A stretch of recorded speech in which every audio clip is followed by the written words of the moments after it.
I don't do stand-up poetry, I do stand-up philosophy instead. And I'm going to do something I probably should have done a very long time ago, because it's really where you start with philosophy.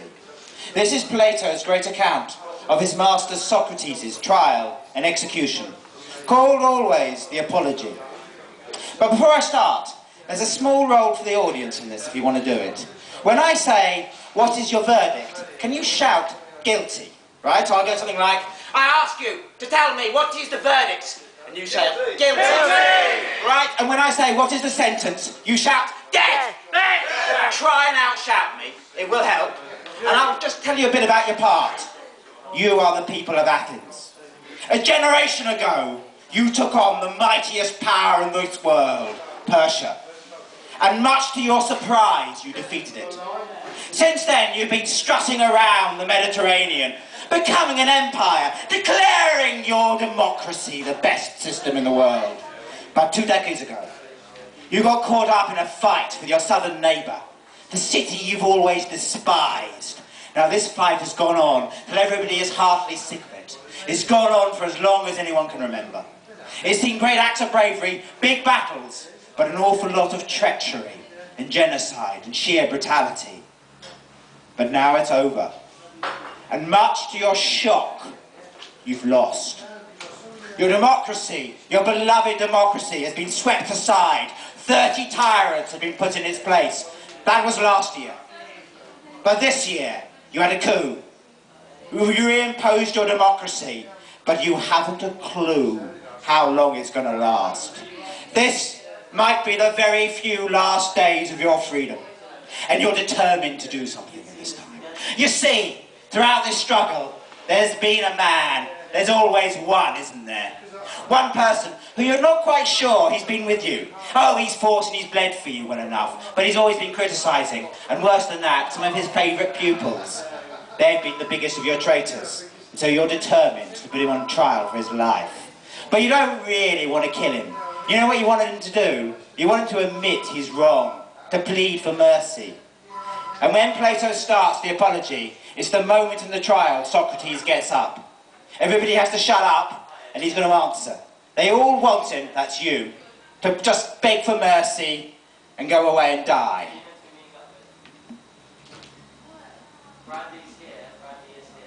Good evening, gentlemen.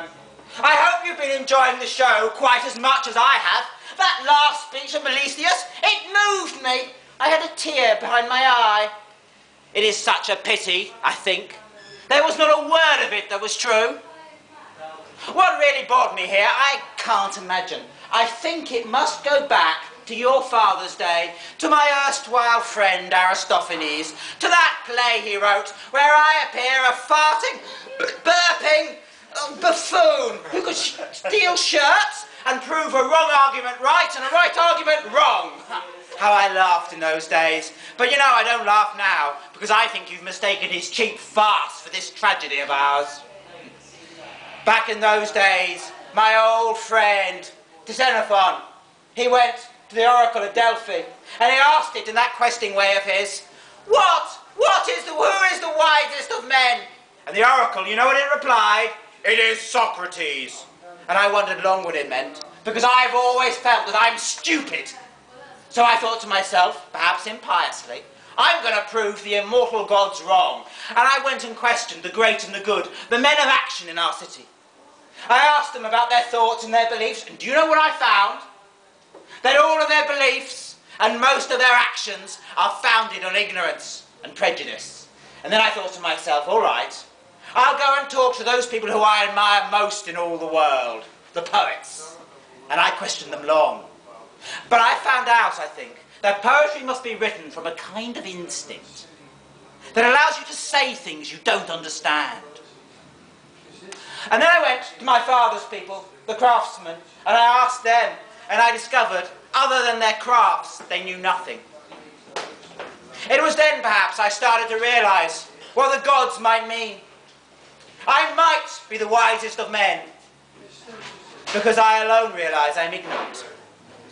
At that time, I have no doubt, many of my pupils made a god-awful nuisance of themselves, copying my methods, questioning the great or the good. I apologise then, and I apologise now. But that is not what you've put me on trial for. No, that ancient history. And look at your charge sheet. You say I am guilty of corrupting, I think I educate, the youth of Athens, and worshipping my own divinities. So let me take that straight.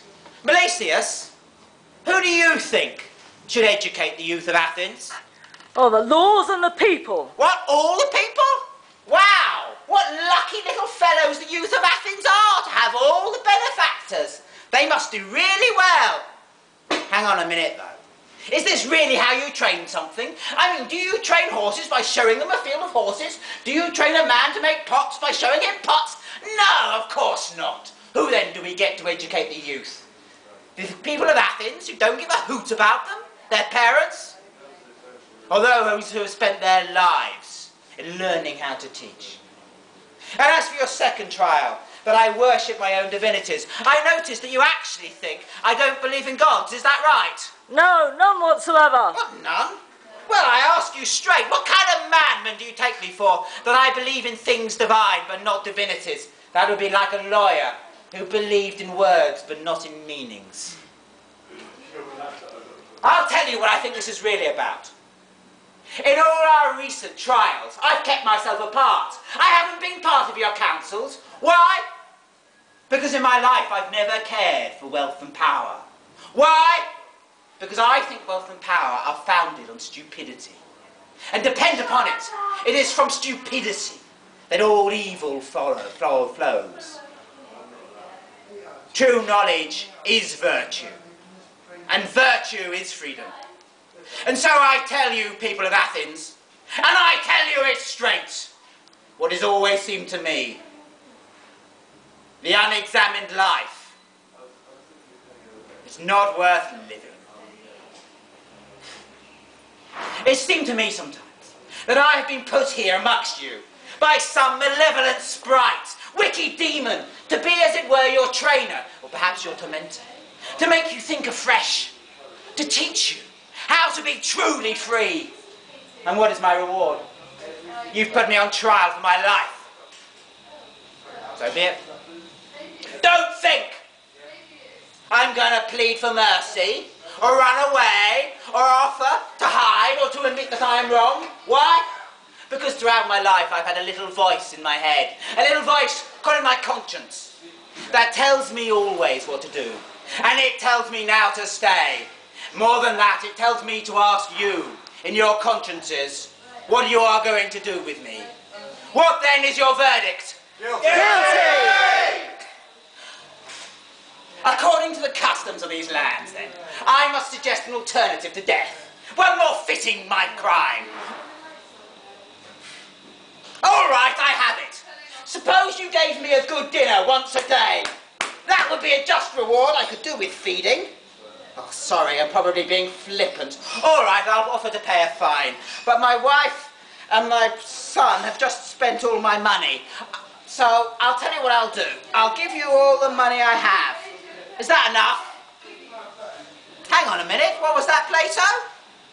Oh, we've got an offer here. Plato has just said he'll sell his father's... Does your father know he's going to sell? No, he doesn't. All right. But Plato says he'll sell his father's farm, come which may. Is that enough to assuage my guilt?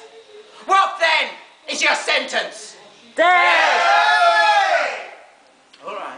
But don't think even now I'm going to plead for mercy. Why? Because I believe in the eternal far more than you. And my heart quickens with joy to think that I will go amongst it again. Remember to sacrifice a black cock to Aeschylus in memory of me and the bitter medicine you are going to give me. Thank you and good night. I forgot the date. BC 399. Matthew,